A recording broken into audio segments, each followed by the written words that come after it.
Ah, si résumer, ce serait difficile, mais je prendrai une image photographique ou cinématographique, puisqu'on fait de la vidéo. Je dirais que c'est grand angle. C'est pas un zoom sur quelque chose de précis, mais grand angle. Parce que 50 ans de sacerdoce avec ce à quoi l'Église m'a appelé, ce à quoi les événements m'ont appelé, ce à quoi les rencontres m'ont appelé, c'est de l'ordre du grand angle. Vraiment très très élargi. J'ai commencé dans une aumônerie d'enseignement public pour lycée et collège dans mon diocèse, puis j'ai été prof justement d'audiovisuel à l'Institut catholique de Toulouse, j'ai travaillé beaucoup dans le spectacle, j'ai fait une école de journalisme à Paris, etc. etc. Et puis j'ai même atterri à La Réunion d'abord et à l'île Maurice ensuite. Donc vraiment c'est du grand angle. D'abord, je n'avais rien imaginé, parce que quand on se lance dans une aventure, parce qu'on se sent rappelé, même si on a été préparé, et j'avais eu la chance d'être préparé à la mission avant même d'être ordonné, puisque j'avais vécu 2 ans au Liban pendant ma formation au séminaire, on ne s'attend à rien, et en même temps, on s'attend à tout. Ce que j'avais imaginé, c'était de me laisser conduire par l'Église. Et quand je dis l'Église, c'est évidemment le Christ, mais qui nous conduit toujours à travers des femmes, des hommes, des événements, en tout cas à travers des êtres de chair et de sang. Me laisser conduire là où les événements me mèneraient. Alors, c'est sûr qu'un ministère, en ayant appelé un autre, ayant des ouvertures sur autre chose, etc., ça change, alors que si j'avais démarré peut-être comme tout de suite dans une paroisse ou comme ça, mon avancée, enfin mon cheminement, disons, aurait été probablement tout à fait différent. Parce que c'est les événements qui ont fait que les choses et les ministères sont devenus ce qu'ils ont été sur ces 50 ans. 50 ans, ça fait beaucoup, alors ça ne se résume pas. Ça ne se résume pas. Je dirais que ça se vit. Ça se vit sans a priori au départ, sans réserve, mais pour moi dans la disponibilité. Remarquez, j'ai un tout petit problème, c'est que au bout de demi-heure, n'importe où dans le monde, je me sens chez moi. Et quand je quitte quelque chose, bien sûr je laisse des amis et tout, mais je ne regrette jamais ce que j'ai quitté. Donc pour moi, oui, c'est une grâce un peu de la disponibilité. Je pense que c'est comme ça que le Seigneur m'appelle, en tout cas c'est comme ça que l'Église m'appelle et m'utilise. Si ce qui m'a marqué, ce n'est pas un événement, c'est le fait qu'on vienne me chercher pour telle ou telle chose.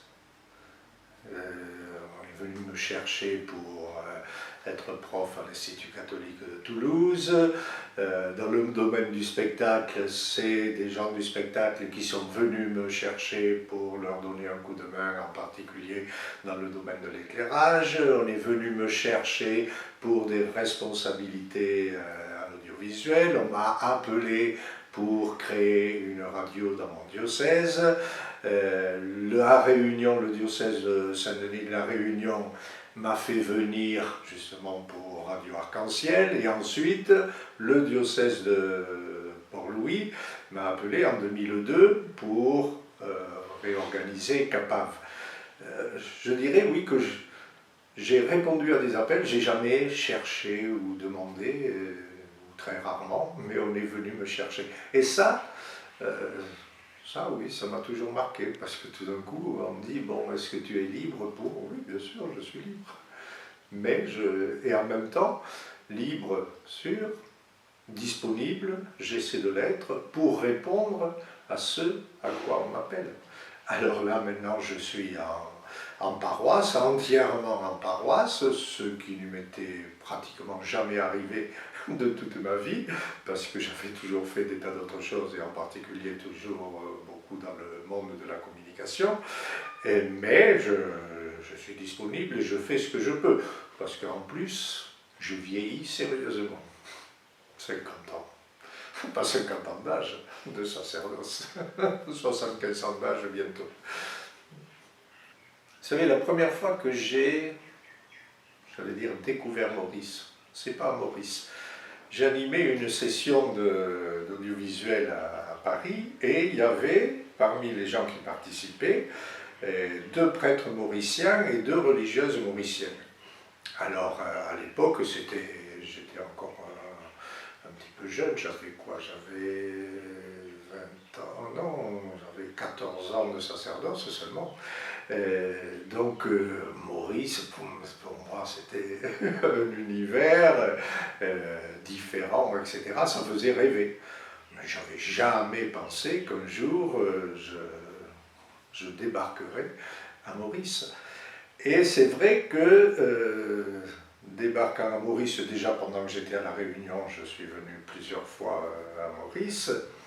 Et j'ai eu un coup de cœur, oui, pour ce pays, dont justement son caractère multiculturel, multiethnique, etc. Un coup de cœur, le pays me plaisait et me plaît toujours. Et donc, après, bon, on m'a rappelé en France en 2007, mon diocèse de France m'a rappelé. Mais au bout de quelques années, j'en avais parlé déjà à Monseigneur Piat.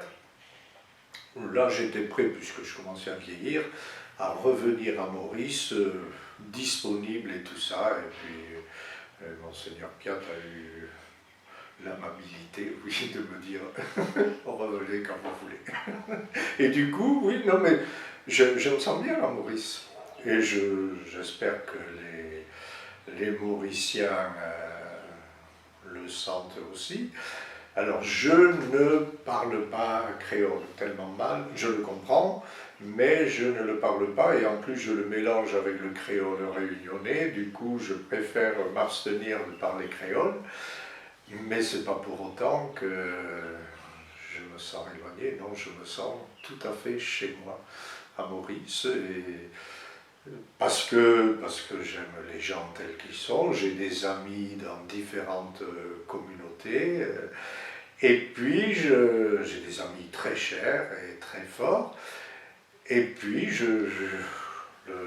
ce que l'Église me demande ici, même si c'est assez différent, surtout en paroisse, de ce qu'on vit en France, bon, j'essaie de m'y faire, j'essaie de comprendre, j'essaie d'être oui, au service, disponible. Alors sûrement que quelquefois je fais des gaffes, si que les gens veuillent bien me pardonner, et bon Dieu aussi, mais enfin, j'espère que ce sera pardonné, mais je me sens bien. Et alors, des choses particulières, ah si, il y a une chose, c'est que pendant mes 40, on va dire 44 premières années de sacerdoce, j'avais donné 3 fois le sacrement des malades seulement. Et donc la première fois, j'étais tout jeune prêtre, le monsieur est mort, pendant qu'il récitait avec nous le Notre Père. Paf, il s'est éteint. C'est déjà un peu... je débarquais, on peut dire. Mais après, très vite, ici, en moins de 2 mois, j'avais déjà... non, en 3 mois, j'avais déjà donné 10 fois plus de sacrement des malades qu'en 44 ans de sacerdoce. Et c'est vrai que le ministère auprès des malades, des personnes âgées, avec les visites que nous faisons dans les quartiers, pendant le carême, etc., c'est quelque chose à quoi, j'allais dire, naturellement, je ne serais pas très porté. Parce que la maladie et la souffrance des autres me déstabilisent beaucoup. Mais quand je suis à côté d'une personne qui souffre, ou, demain j'ai 2 personnes à voir à la clinique, etc. Ou dans la maison de quelqu'un, ou la chambre de quelqu'un qui est... Et bien, quand je suis là, finalement, je me sens à ma place. Quelquefois, il faut plus garder le silence que parler, mais je me sens à ma place. Et ça, je crois, c'est ce qu'on appelle la grâce du ministère, c'est-à-dire qu'on n'est pas pour grand-chose, mais c'est bon Dieu qui fait le boulot. La vocation sacerdotale, en quelque sorte, on ne la cherche pas, on ne court pas après, on l'accueille. Et probablement qu'il y a des jeunes qui ont ressenti ou entendu l'appel et qui ne savent pas comment accueillir cet appel. Mais il ne faut pas hésiter, il faut se laisser porter à l'aventure un peu.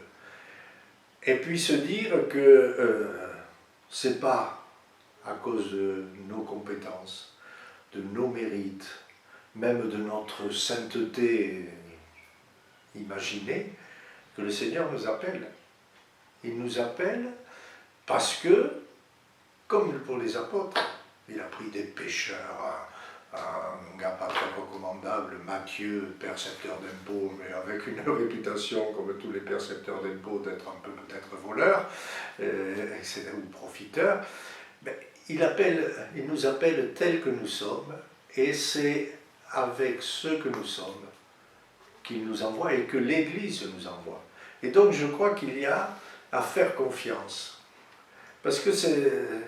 Remarquez, on a un peu la même chose par rapport aux jeunes qui veulent se marier et qui disent, bon, comme on n'est pas sûr, on essaie, etc. Et ça ne résout rien. J'ai célébré des mariages où les couples avaient vécu 5, 6, 7 ans ensemble. Ils célèbrent le mariage, 2 ans après, ils divorcent. Ça veut dire que c'est pas en croyant faire des essais qu'on répond. C'est en se donnant, en se faisant confiance. Et puis en cours de route, peut-être qu'on s'apercevra que finalement c'est pas à ça, ou en tout cas pas exactement à tel type de ministère ou au ministère sacerdotal, mais plutôt à la vie religieuse que le Seigneur nous appelle. Mais je crois qu'il faut se lancer. Alors il y a peut-être aussi une chose, c'est que les prêtres les plus anciens, peut-être qu'on est aussi un peu trop timide, en quelque sorte, pour lancer ou aider les jeunes à découvrir l'appel. Parce que on ne veut pas les jeter dans une aventure qui pourrait leur faire peur ou les dépasser. Toute la réserve, mais le « viens, suis-moi », le Seigneur le jette toujours. Et puis, comme les apôtres, laissant tout, ils le suivirent, ou comme le jeune homme riche, quelle que soit la richesse ou, j'allais dire, les tempêtes ou les cyclones intérieurs, il repartit chez lui, et le Seigneur le regarda partir tout triste. C'est le Seigneur qui est triste de le voir partir. C'est pas pour autant qu'il l'abandonne, mais c'est sûr qu'il se disait qu'il y avait un pas. Parce que c'est sûr, ça représente toujours un pas. Et à l'ordination diaconale, dans le rite de l'ordination, donc pour les diacres, mais même pour ceux qui sont diacres en vue du sacerdoce, l'évêque dit, si donc vous consentez, faites un pas. Et on avance d'un pas, ça ne paraît rien, un pas ça fait quoi, 40 cm, mais c'est le basculement oui, c'est la réponse, même physique par ce pas, au viens, suis-moi. Alors, c'est sûr que le problème de la pyramide des âges des prêtres à Maurice, comme dans beaucoup de diocèses, sauf peut-être dans certains pays d'Afrique, ou d'Amérique du Sud, et ça pose un gros problème. Mais en même temps, je crois qu'il ne faut pas désespérer. Parce qu'en plus, plus on désespère, ou plus on croit que il ne va pas y avoir, ou que personne ne va répondre, moins il y aura de réponses. Mais peut-être que l'image qu'on doit donner justement du sacerdoce et du ministère tel que nous le confie l'Église, c'est, j'allais dire, une image de joie et de bonheur. Vivre son ministère dans la paix intérieure, même si tout d'un coup on a des problèmes, je dis problèmes pour ne pas employer un mot un peu plus vulgaire, mais si on a des problèmes ou comme ça, le vivre dans une paix intérieure et avec la joie. Parce que c'est la joie qui va être inspiratrice pour les autres. Si on se paye toujours une gueule entièrement, qui pourra croire qu'on a quelque bonheur à être prêtre? Et ce n'est pas quelque bonheur, c'est grand bonheur. Non pas à cause de ce qu'on est ou de ce qu'on fait, mais à cause de ce que le Seigneur nous donne.